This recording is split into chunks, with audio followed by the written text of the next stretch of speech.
Today, I'm going to be unboxing YouBodyCare's body wash personal kit. Let's get straight to it. Pick the flap up. YouBody, you betcha.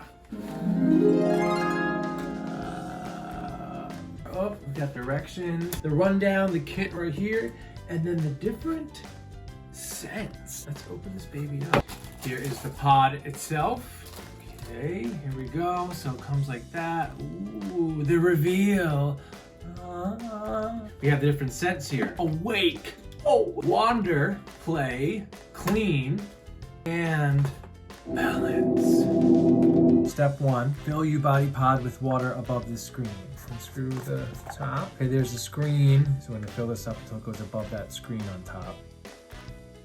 Step 2, place and holder for stability. All right, so place that in. Step 3, add your powder. Mix any 3. Actually, I could just do this one, honestly. It's gonna be a nice mix together. Look at this. I'm like balance in there. And the next one, play.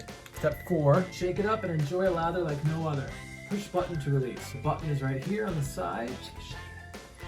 Shake this up. All right, and then I'm gonna push the button to release a little bit. Oh, wait, there we go. Oh, look at that. And this isn't even with, this is just with the water from wow, look at this side. Oh, God. It smells so good. Now I'm just playing with the foam now, but YouBodyCare, give it a try. I think it'd be a great gift, especially for people that are wanting to take care of the environment and be eco-conscious and friendly. Foam out.